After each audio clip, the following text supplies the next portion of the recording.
नमस्कार दोस्तों, क्या आपको अक्सर गर्दन में दर्द के साथ साथ सिर में भी भारीपन या करंट जैसा महसूस होता है? कभी कभी सिर में एक तरफ दर्द होता है जो आंखों के पीछे तक जाता है। क्या आपको ऐसा लगता है कि जैसे चक्कर आ रहे हो या उल्टी जैसा हो रहा है? कुछ लोगों को घबराहट, बेचैनी और चिड़चिड़ापन भी महसूस होता है। अगर ये लक्षण आपके साथ हैं तो बहुत मुमकिन है कि आप सर्वाइकोजेनिक हेडेक से जूझ रहे हैं। लेकिन इसमें गड़बड़ी ये होती है कि बहुत से लोग इसे माइग्रेन समझ लेते हैं, जबकि इसका कारण गर्दन होता है। इसलिए आज हम बात करेंगे कि कैसे इस दर्द को सही से पहचाना जाए और इसका हल क्या है।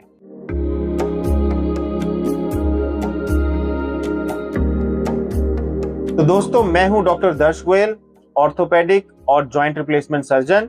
मेरी स्पेशलाइजेशन कंधे और घुटने की दूरबीन की सर्जरी और जॉइंट रिप्लेसमेंट में है। माइग्रेन और सर्वाइकोजेनिक हेडेक दोनों में बहुत समानताएं होती हैं, लेकिन कुछ अंतर हैं जिन्हें हमें जानना जरूरी है। माइग्रेन में दर्द ट्रिगर होता है भूख से, थकान, हार्मोनल बदलाव से या सफर से। यह दर्द आमतौर पर कुछ घंटों या 1-2 दिन में खत्म हो जाता है और दवा से ठीक हो जाता है। जबकि सर्वाइकोजेनिक हेडेक लगातार बना रहता है। गर्दन में खिंचाव के साथ सिर में भारीपन होता है और दवाइयां भी अक्सर काम नहीं करती। ऐसे मरीजों को सिरदर्द की जगह अगर गर्दन का इलाज किया जाए तो राहत मिलती है।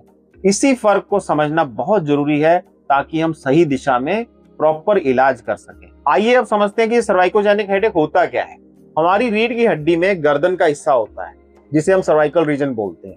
इसमें C1 से लेके C7 तक हड्डियां होती हैं। इन हड्डियों के बीच डिस्क और फेसेट जॉइंट होते हैं जो स्पाइन को स्टेबल रखते हैं। C1 और C2 वर्टिब्रा के पास एक नर्व निकलती है जो सिर की तरफ जाती है। जब ये नर्व दब जाती है, उसमें सूजन आ जाती है, तो सिर में करंट जैसा दर्द, आंखों के पीछे भारीपन और गर्दन अकड़ने लगती है। दर्द कभी सिर के एक तरफ होता है, कभी माथे पर और कभी आंखों के अंदर तक जाता है। पेशेंट को लगता है कि यहाँ पे उसको बहुत भारीपन महसूस हो रहा है। यह समस्या ज्यादातर खराब पोस्चर की वजह से होती है।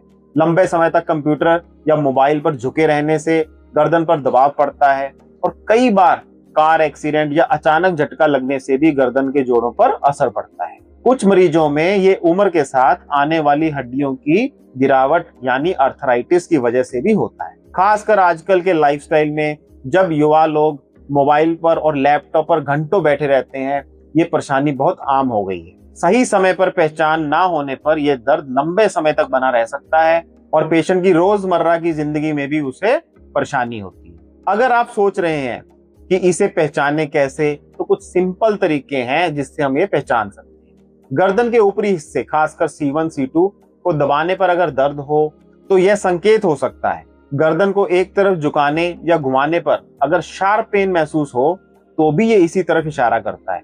कई बार एक्सरे या MRI से साफ पता चलता है कि स्पाइन में बदलाव हुए हैं। लेकिन सबसे पहले तो हमें खुद अपने शरीर की बात सुननी है। क्या हमारा दर्द गर्दन से शुरू होकर सिर तक जा रहा है? क्या वो लगातार बना रहता है? अगर हाँ, तो ये वीडियो आपके लिए है, क्योंकि इसका इलाज संभव है और वो भी बिना सर्जरी के। अब बात करते हैं राहत की। सबसे पहले आप गर्म सेक कीजिए। एक टब में गर्म पानी लीजिए, उसमें सेंधा नमक डालिए और टॉवल को भिगोकर गर्दन के पीछे 10 मिनट तक सिकाई करें। ये बिल्कुल तेज नहीं होना चाहिए और हल्की गर्माहट वाला होना चाहिए। इसके बाद हल्के हाथ से कोई दर्द निवारक तेल या क्रीम भी आप लगा सकते हैं और उंगलियों को गर्दन पर ऊपर नीचे धीरे धीरे रब करें। फिर क्लॉकवाइज और एंटी क्लॉकवाइज घुमाते हुए मालिश करें। इससे खिंची हुई मसल्स थोड़ी ढीली होंगी, ब्लड सर्कुलेशन बढ़ेगा, जिससे दर्द में पेशेंट को आराम मिलेगा। यह एक सिंपल लेकिन बहुत असरदार घरेलू उपाय है। अब बात करते हैं कुछ आसान लेकिन असरदार एक्सरसाइजेस की, जो आप घर पर ही रहकर कर सकते हैं। सबसे पहली है ट्रैक्शन एक्सरसाइज। बैठकर चिन के नीचे मुट्ठी रखें और दूसरे हाथ से सिर को हल्के से नीचे दबाएं। 5 सेकंड रोकें और छोड़ दें। ये C1, C2 रीजन पर ट्रैक्शन देता है और नर्व की इरिटेशन को कम करता है।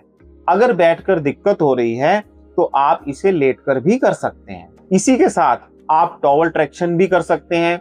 एक टॉवल रोल करें, गर्दन के नीचे फंसा लें और हाथों से हल्का सा खींचें। इससे भी स्पाइन को ट्रैक्शन मिलेगा और दबाव कम होगा। अगली एक्सरसाइज है चिन टक एक्सरसाइज। ये भी बेहद जरूरी है।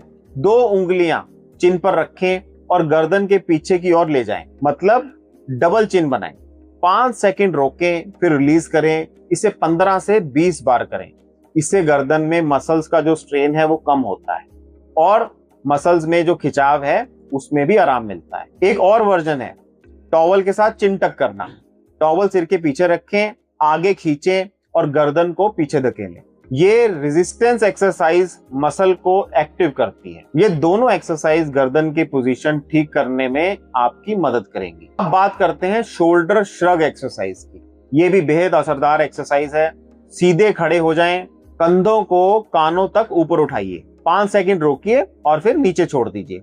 इसे 10 से 15 बार दोहराइए।